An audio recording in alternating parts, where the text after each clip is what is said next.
Rick Riordan presents Dragon Pearl by Yoon Ha Lee. 4. Like everyone over the age of 10, I knew how to drive a hover scooter. Technically, you couldn't get a license until you're 16, but out where we lived, no one cared about such things. In the city of Hongok, where I was headed, I couldn't count on the patrols being lax. I took a moment to shift into a slightly older version of myself. The extra 2 inches of height was nice, if dizzying. Even thought it meant my clothes were no longer fit as well. That wasn't going to be enough of a change to disguise me, though, if Mom decided to report me lost.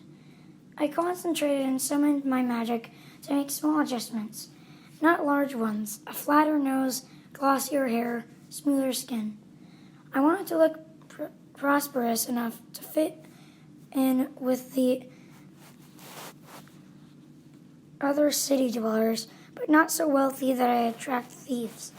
The magic determined that I would be wearing emerald rings on one hand, sparkling brightly, even in Jinju's ruddy light.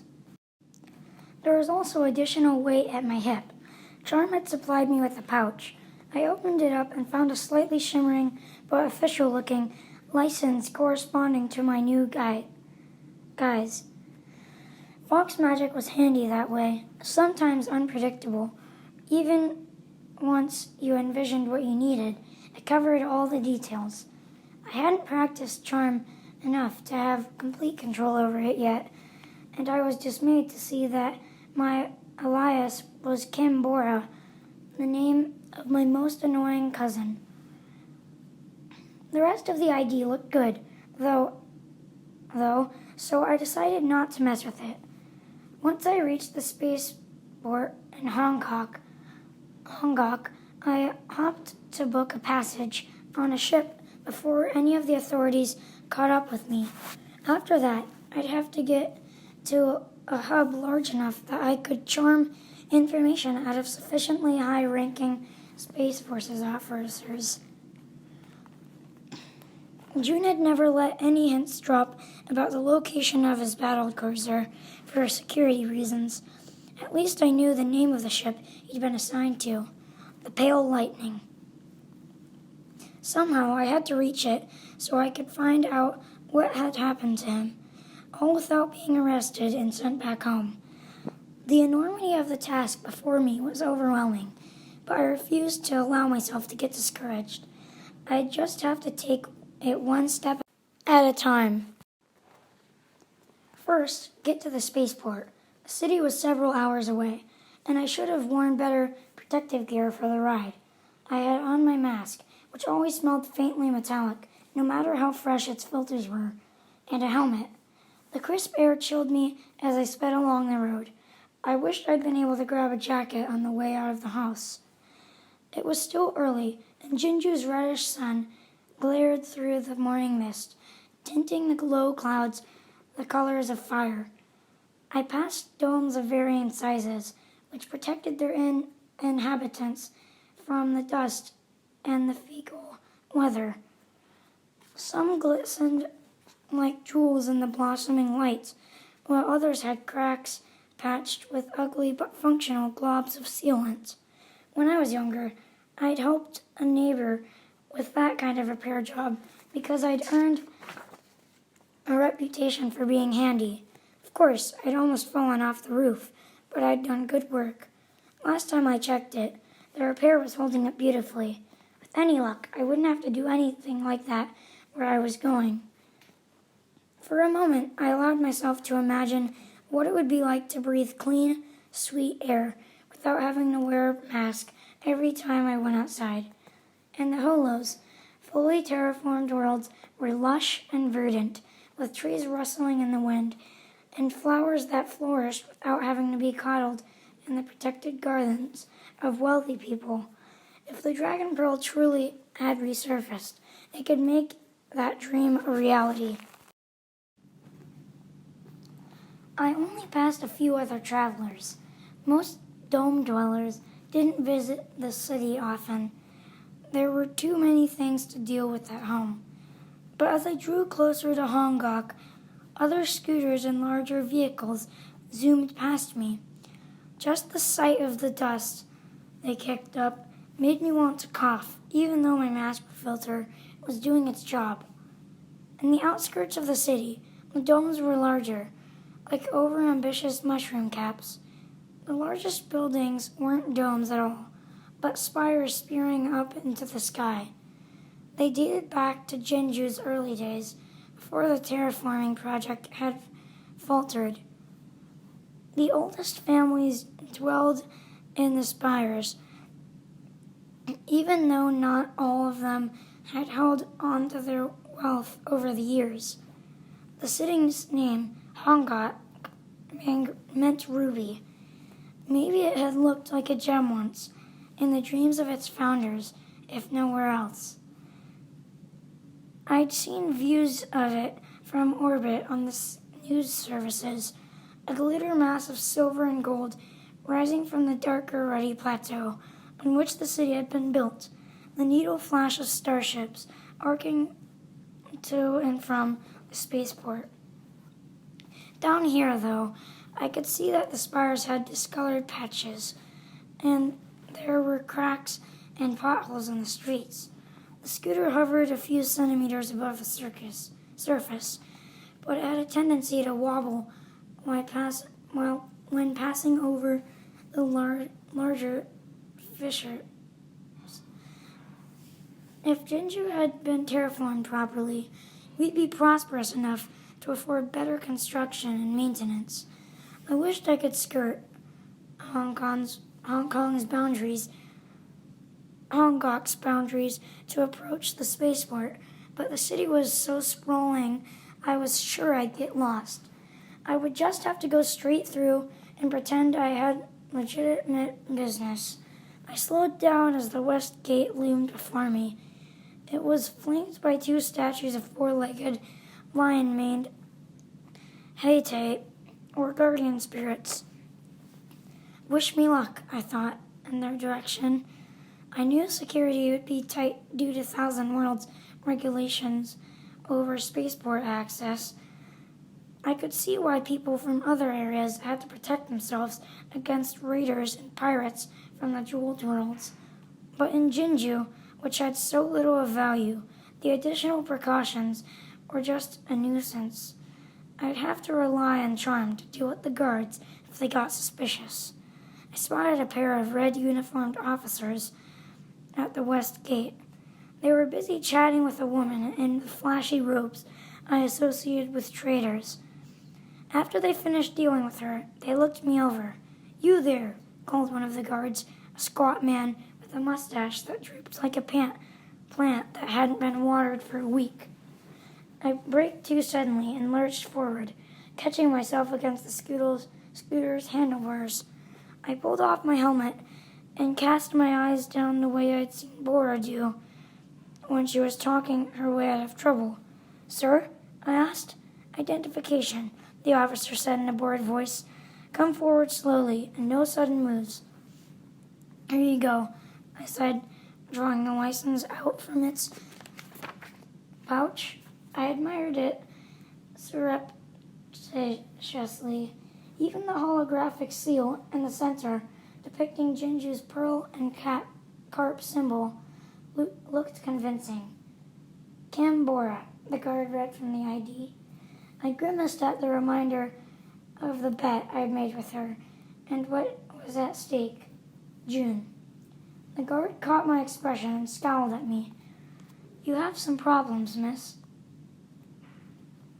"Sorry," I said. "I just remembered that I forgot to put some food back in the fridge. The entire kitchen is going to reek of rancid kimchi by the time I get back." I wrinkled my nose, which wasn't an act. I could smell it just thinking about it. Was I never going to escape the stuff? "Oh, leave her alone," the guard's cohort said. I liked her immediately. "Remember the last time you had us over and there was a bowl covered with mold in the middle of your..." "You're fine," the first officer muttered to me. "Go on through." I smiled brightly at him and accelerated. As I passed, I heard the second guard saying, You need to get a new robot to replace the one you broke. Funny, I'd never thought of guards as going home and having chores like the rest of us, or having broken down robots too, for that matter. Would life be any easier off-world? I was looking forward to getting away from Jinju for the first time, though I wished I were leaving under better circumstances. Had my family realized by now that I had disappeared? I regretted making Mom worry, especially because June had gone missing too. I probably should have left a note, but I didn't really want her to know my plans. She might have tried to track me down. Anyway, it was too late now. After I'd left the west gate behind, I stopped next to a directory. It resembled a thick rectangular column, each faced with a screen you could use to search for shops or addresses. A pair of giggling kids, not much older than 6 or 7, were entertaining themselves by getting one side to project holographic images of various landmarks and making them virtually collide. At the moment, a temple had the city's oldest spire protruding through its bell. I did my best to ignore the kids while I asked the directory to the fastest route to the spaceport. Even from here, I could spot the high spire and the gleaming flash of starships flitting in and out. But Hongok's streets were a tangled mess, and I didn't want to waste time going in circles. A map popped up with the route highlighted. It would take me through the market district. I'd always loved its bright colors and mixture of smells and gossip, although Mom thought poorly of them at most merchants. Then again, Mom disapproved of practically everything. In any case, I'd have to take care not to attract the attention of the guards there. They had a reputation for demanding bribes from out-of-towners, and I couldn't afford to waste my precious supply of jades before I got off planet. I oriented myself and sped away, but not before the kids had rammed my scooter with the hologram of the spire image. Distracted by the sight, I swerved and almost left my designated lane before straightening out. Concentrate, I reminded myself. Don't get into any trouble. Traffic crowded the streets. Speeders, which seated up to 6, personal scooters like mine, and the occasional pedestrian. On a wealthier world, teams of dragon weather engineers would control the climate. In Hongok, everyone was obliged to wear masks and endure whatever the weather brought. At the edge of the market district, faded neon signs advertised bars and restaurants. Groups of old people gathered around outdoor tables marked with 19 by 19 grids for playing baduk. A dancer spun and leaped to the beat of an improvised drum. I longed to linger, maybe even watch a match of baduk. At home, we had a cheap old set we hardly ever took out anymore. Instead, I parked my scooter in a designated area in walking distance of the spaceport. The vehicle itself was dented, and its paint job could have used retouching, but Mom had insisted on buying the best biometric lock we could afford. It was programmed to recognize the way the adults, Bora and I, drove, and it would seize up if anyone else attempted to make off with the scooter. No one was allowed to park here overnight, so the authorities would use its tracker to identify the owner and levy a fine when I failed to return tonight. Sorry, Mom. The market district enfolded me. People shoved past without apologizing or spoke rapidly in loud voices. Whenever I spotted the guards with their distinctive blue armbands, I slipped sideways into the crowd. Just when I was congratulating myself on having evaded a swaggering knot of guards, another group of officers pelted from a side alley and ran into me. I yelped. "Watch yourself, citizen," said one of the guards, her brows lowering. as if I'd caused the collision. It was too late to duck away and lose myself amid a chattering group of tourists in out-of-season robes. "Excuse me," I said, reining in my impatience. I wasn't paying attention to where I was going. "Obviously not." She looked me up and down, as though my clothes were broadcasting criminal intentions. Only then did I realize that she was only a few years older than me, scarcely an adult.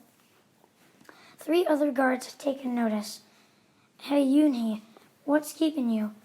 one of them called out. "That girl giving you trouble?" The officer who had spoken had the flushed skin of someone who had been drinking too much cheap wine, and he reeked of the stuff. The last thing I wanted was confrontation with drunken guards, but in the short order, the rest of them surrounded me.